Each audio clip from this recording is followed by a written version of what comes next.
Hello everyone, welcome to my YouTube channel. তোমরা যারা 2025-এ HS পরীক্ষা দেবে, আজকে তাদের জন্য নিয়ে এসেছি অন কিলিং এর ট্রি কবিতাটি থেকে জিটিকিউ বা 6 মার্কস এর কোশ্চেন সাজেশনস উইথ আনসার।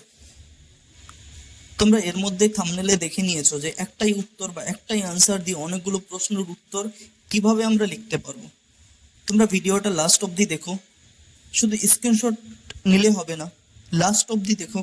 কারণ লাস্ট অবধি দেখতে এই জন্যই বলছে যে যেহেতু একটাই উত্তর, কি করে, কোথা থেকে, কোন প্রশ্নের কিভাবে, কোন জায়গা থেকে কেটে কি করে উত্তর তৈরি করা, প্রত্যেকটা প্রশ্নের আলাদা আলাদা উত্তর তৈরি করা, সেটা দেখার জন্য বলছি। শুধু স্ক্রিনশট নিয়ে ভালো রেজাল্ট সম্ভব না। ভালো রেজাল্ট করতে হলে তোমরা পুরো ভিডিওটাকে ডিটেলসে দেখো এবং বুঝে নাও, যাতে প্রশ্নটা একটু আলাদা মনে হলেও তোমরা কি করে লিখতে পারবে। তো কথা না বাড়িয়ে চলো শুরু করা যাক।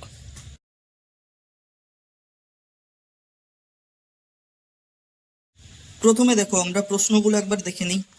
Justify the title of the poem on killing a tree. On killing a tree কবিতাটির নামকরণের সার্থকতা বিচার করো। Describe the poem on killing a tree. On killing a tree কবিতাটির বর্ণনা করো। Describe the growth or struggle and ultimate death of tree as depicted in the poem on killing a tree. কবিতায় বর্ণনা করো একটা গাছের বেড়ে ওঠা স্ট্রাগল এবং তার কি মৃত্যু পর্যন্ত সম্পূর্ণ যেভাবে অন কিলিং এর ট্রিতে বর্ণনা করা আছে। It takes much time to kill a tree. একটা গাছকে মারতে প্রচুর সময় লাগে। Why does it takes much time to kill a tree? একটি গাছকে মারতে কেন প্রচুর সময় লাগে? অ্যাকর্ডিং টু দ্য পোয়েট, কবির মত অনুসারে, how is the tree finally killed? কিভাবে একটি গাছ শেষে মারা যায় বা মেরে ফেলা যায়?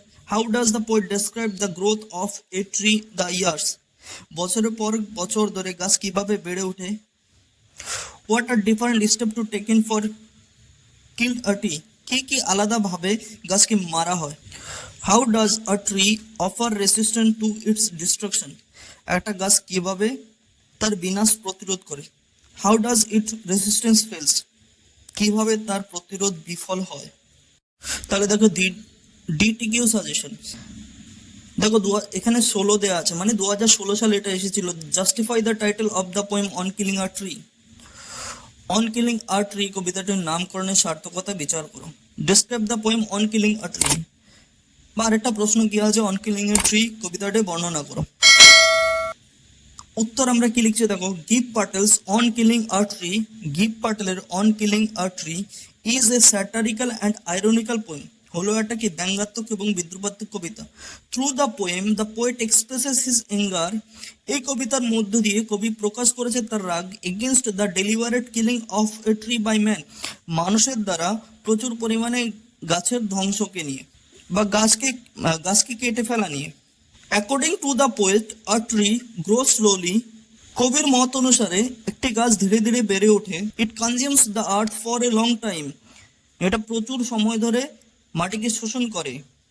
ইট feeds upon its crust and absorbs air, water and Sunlight.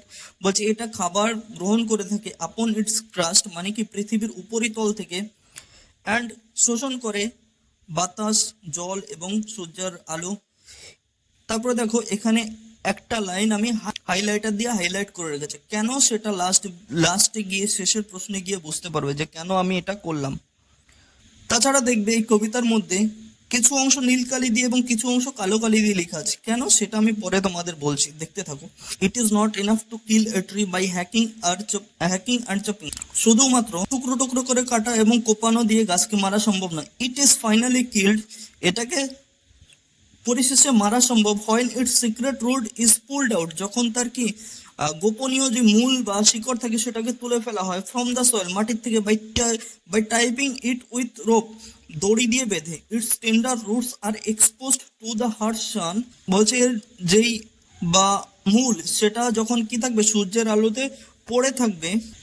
And air for scorching and choking বা হার্ডেনিং, এবং কি করবে, সূর্যের আলো এবং বাতাস এটা কি করবে, ঝলসে দেবে এবং শুকিয়ে দেবে বা শক্ত করে দেবে। And it is finally killed, এবং এভাবে এটা সম্পূর্ণটা মারা যায়। দেখো আমরা কবিতা প্রথমে দেখেছিলাম যে দুটো প্রশ্ন লেখা আছে, একটা কি ছিল describe the poem on killing a tree বা অন কিলিং এ ট্রি কি জাস্টিফাই দ্য টাইটেল। যদি তোমাদের ক্ষেত্রে টাইটেল আসে তাহলে দেখো টাইটেলের জন্য এই টাইটেল অংশটুকুকে এইটুকু তোমরা কখনোই খাতায় লিখবে না, এর পরিবর্তে আমি এখানে পয়েন্ট দিয়ে বুঝিয়েছি যে টাইটেল আসলে এইটুকু শেষের এই লাইনটা লিখে দেবে। টাইটেল কথাটা লিখবে না, টাইটেলটা না লিখে কিল্ডের শেষে লিখবে so the title is appropriate, তাই নামকরণের সার্থকতা কি যথাযথ। দেখো তারপরে আরেকটা কোশ্চেন, দেখো নিচে এছাড়া দুটো প্রশ্ন, এই একটাই উত্তর দিই কি describe the growth struggle and ultimate death of a tree depicted in the poem on killing a tree, এবং কি give the central idea of the poem on killing a tree. বলছে অন কিলিং আ ট্রি কবিতার মূল ভাব বর্ণনা করে। এই যে যেটা আছে কোনো রকম কোনো প্যারাগ্রাফ চেঞ্জ না করে পুরোটা একবারে লিখে দেবে, এইটাই উত্তর। এবার দেখো এছাড়া আরো আমি কিছু প্রশ্নের সাজেশন দিয়েছি তাদের উত্তর, এবং বলেছি সেই সমস্ত প্রশ্ন কিভাবে একটা উত্তর দিয়ে সম্ভব, দেখো এবার সেটা আমি বুঝিয়ে দিচ্ছি। দেখো এই প্রশ্নটা কতবার এসছে 15, 18, 23 কি its takes much time to kill a tree, একটা গাছকে মারতে প্রচুর সময় লাগে। Why does it takes much time to kill a tree, কেন সময় লাগে একটা গাছকে মারতে। অ্যাকর্ডিং টু দ্য পোয়েট, কবির মত অনুসারে how is the tree finally kill, কি করে একটা গাছ শেষে মারা যায়। দেখো উত্তরটা দেখো এখানে আমি কি করলাম। এবার আসি আমরা এর আগের যে উত্তরটা লিখলাম যে জাস্টিফাই দ্য টাইটেল বা describe the poem on killing a tree, যে উত্তরটা লিখলাম সেটার থেকে দেখো দেখো একটা জায়গায় আমি হাইলাইটার দিয়ে হাইলাইট করে রেখেছিলাম, তার আগে পর্যন্ত দেখো তার আগে পর্যন্ত নীল কালি দিয়ে আমরা যে লিখেছি সানলাইট পর্যন্ত, এই সানলাইট পর্যন্ত আমরা সেম টু সেম লিখে ফেলবো। So it takes much time to kill a tree, তাই এই কারণে গাছকে মারতে প্রচুর সময় লাগে। এবং যেখান থেকে হাইলাইট করেছি প্যারাগ্রাফ চেঞ্জ করে একদম লাস্ট পর্যন্ত লিখে দেবো। দেখো কি বলেছি, it is not enough to kill by hacking and chopping, এইভাবে পুরো লাস্ট পর্যন্ত লিখে দেবো যে scorching and chopping and it is finally killed, এবং এটা এইভাবেই শেষমেশ মারা যায়। বুঝতে পারলে এর টোটাল উত্তরটার বাংলা মানে বলে দিয়েছি বা বুঝিয়ে দিয়েছি, তাই আমি এটা বুঝিয়ে দিলাম না এবার। ওকে, তোমরা দেখে নিও। তোমরা প্রথম প্রশ্নটা ভালোভাবে দেখে নিলে এর বাংলা মানে বুঝতে পারবে। নেক্সট তারপরে কোশ্চেন দেখো, how does the poet describe the growth of a tree the years, বছর পর বছর গাছ কিভাবে বেড়ে ওঠে সেটা কবি কিভাবে বর্ণনা করেছেন। What are the different steps taken for killing a tree, 2019 সালে এই প্রশ্নটা এসেছিল। দেখো এটা আমরা সেম টু সেম কি লিখবো, প্রথম যে প্রশ্নটা পড়েছিলাম সেটা যেটা আমি হাইলাইট করে রেখেছিলাম, হাইলাইটের আগে পর্যন্ত নীলকালি দিয়ে লেখা যে সানলাইট আছে, Gieve Patel on killing a tree is a satirical and ironical poem থেকে শুরু করে পুরোটা লিখে ফেলবো, সানলাইট পর্যন্ত লিখবো। এবং দেখো যেখান থেকে হাইলাইটার দিয়ে হাইলাইট করেছে বা কালো কালি দিয়ে যেখান থেকে লেখা শুরু করেছে, it is not enough to kill a tree by hacking and chopping থেকে শুরু করে একদম পুরোটা লাস্ট পর্যন্ত কিল পর্যন্ত লিখে দেবো, তাহলে আমাদের উত্তরটা হয়ে যাবে। বুঝতে পারলাম আমরা কি করে হবে। এ দেখো তাও আমি তোমাদের জন্য উত্তরটা ডিটেলসে লিখে দিলাম, তোমরা একবার দেখে নাও। এখানে একই লেখা বারবার আসছে যে প্রথম অংশে কিভাবে একটা গাছ বছরের পর বছর সূর্যালোক বা পৃথিবীকে বা মাটিকে সূর্যালোক বা মাটির উপরিতল থেকে শোষণ করে খাবার গ্রহণ করে কিভাবে বেড়ে ওঠে, এবং তারপরে ইট ইজ নট এনাফ থেকে শুরু করে একদম কি করে সম্পূর্ণ একটা গাছকে মারা যায় সেটাই আমরা এখানে লিখে ফেললাম। এবার বোঝা গেল তাহলে। নেক্সট তারপরে কোশ্চেন দেখো, how does a tree offer resistance to its destruction, একটা গাছ কিভাবে তার বিনাশ প্রতিরোধ করে। How does it resistance fails, কিভাবে তার প্রতিরোধটা বিফল হয় বা নষ্ট হয়ে যায়। তাহলে উত্তরটা আমরা দেখে নিই। দেখো এই প্রশ্নটা 2017 সালে এসেছিল। তাহলে গিভ প্যাটেল থেকে শুরু করলাম লেখাটা, কোনটুকু লিখবো, সানলাইট পর্যন্ত লিখলাম, কিন্তু তারপরে দেখো যে আমি বললাম না লাস্টে বলছি কেন ওই লাইনটাকে হাইলাইট করলাম, দেখো যেই লাইনটা আমি হাইলাইট করলাম সেই লাইনটাই ওখানে লিখতে হয়েছে যে কিভাবে গাছ তার বিনাশকে প্রতিরোধ করে। It is not enough to kill a tree by hacking or chopping, কিভাবে বিনাশটাকে সে প্রতিরোধ করে, শুধুমাত্র কি টুকরো টুকরো করে কাটা উপানোটা দিয়ে কি হয় না, গাছকে নষ্ট করা যায় না।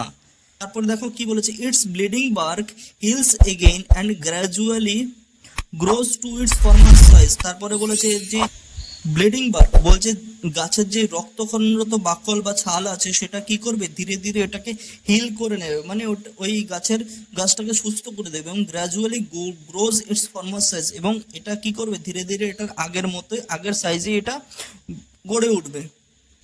নেক্সট তারপরে দেখো হাইলাইটারের পরের লাইন থেকে আমরা লিখছি ইট ইজ ফাইনালি কিল্ড থেকে শুরু করে লাস্টে দেখো অ্যান্ড লেখার পরে দেখো লিখলাম ডাজ ইটস রেসিস্টেন্স ফেলস। এইভাবেই এর প্রতিরোধটা কি হয়, নষ্ট হয়ে যায় বা বিফল হয়। এইভাবে এই যে গাছটা যে বিনাশটাকে প্রতিরোধ করে, প্রতিরোধটা নষ্ট হয়ে যায়। এর যে সম্পূর্ণ উত্তর সেটা আমি তোমাদের এবার একবার দেখিয়ে দিচ্ছি। এবার দেখে নাও এর উত্তরটা, সম্পূর্ণ উত্তরটা। দেখো এখানে আমি কথাগুলোকে হাইলাইট করে দিয়েছি যে কোনটা কিভাবে লিখতে হয়।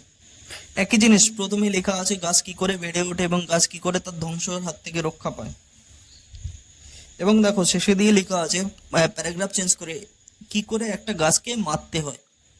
একই কথা, একই প্রশ্ন, বাট আলাদা আলাদা জায়গার থেকে আলাদাভাবে ভেঙে ভেঙে ভেঙে ভেঙে উত্তরটা করা, কি করে কোন জায়গা থেকে কেটে কি করতে হয়। এই কারণে বললাম সম্পূর্ণ ভিডিওটা পুরোপুরি দেখো, দেখলেই তোমরা বুঝতে পারবে। নেক্সট দেখো, এটা তোমাদের পড়ার প্রয়োজন নেই, বাট এটা তোমাদের দেখানোর জন্য এটা আমি লিখলাম। দেখো কি বলা হয়েছে, not a simple jab of the knife will do it. ছুরির একটা খোঁচাই কোনো কিছুই করতে পারবে না। এটা 2024 সালে এসেছিল। দেখো প্রশ্নটা কেমন, এবং ওই একই উত্তর দিয়ে কি করে এই প্রশ্নের উত্তরটা লেখা সম্ভব সেটা আমি তোমায় দেখিয়ে দিচ্ছি। হোয়াট ইজ মিন্ড বাই ইট, এখানে বলেছে ইট দ্বারা কি বোঝানো হয়েছে। তারপর বলছে why will the jab of the knife not do it, বলছে ছুরির একটা খোঁচা কেন এটাকে কি করতে পারবে না, এই কাজটা করতে পারবে না। বা এখানে প্রথমে কাজটা জানতে চেয়েছে, তারপর বলেছে এই কাজটা কেন করতে পারবে না, how can it be done, তাহলে কিভাবে ওটা সম্ভব, ওই কাজটা সম্ভব। দেখো তাহলে কাজটা কি, প্রথমে এরকম it mint by a knife will not be able to serve men's purpose of killing a tree. একটা ছুরির দ্বারা কখনোই এটা সম্ভব না যে মানুষের মনের ইচ্ছে অনুযায়ী একটা গাছকে কি করা, হত্যা করা। কেন মারতে পারবে না, দেখো কেন মারতে পারবে না, তাহলে তা এখানে আমরা দেখে নিই।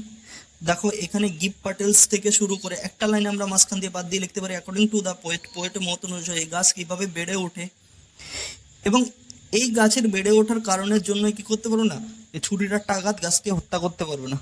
তাহলে কি করে হত্যা করতে হবে, দেখো প্রথম প্রশ্নে আমরা হাইলাইট করেছিলাম না, প্রথম প্রশ্নে আমরা হাইলাইট করেছিলাম। তারপরের লাইন থেকে দেখো কি লেখা আছে, ইট ইজ ফাইনালি কিল্ড থেকে শুরু করে সম্পূর্ণ লাস্ট পর্যন্ত লিখে দিলাম, আর 2024 সালের প্রশ্নের উত্তর হয়ে গেল। তো বোঝা গেল কেন বললাম যে পুরো ভিডিওটা দেখতে। Thank you everyone for watching my videos. ভিডিওটি ভালো লাগলে লাইক করো, কমেন্ট করো, এবং বন্ধুদের সঙ্গে ভিডিওটিকে শেয়ার করো। এবং আমার চ্যানেলে যারা প্রথম এসো তারা চ্যানেলটিকে সাবস্ক্রাইব করো। আগের থেকে যারা সাবস্ক্রাইব করে রেখেছো তাদের সকলকে ধন্যবাদ, এবং তারা সকলে বেল আইকনটা অন করে রাখো নেক্সট ভিডিও পাওয়ার জন্য। আশা করি এটা তোমাদের অনেক কাজে আসবে। তো thank you so much everyone, দেখা হচ্ছে পরের ভিডিওতে আবার।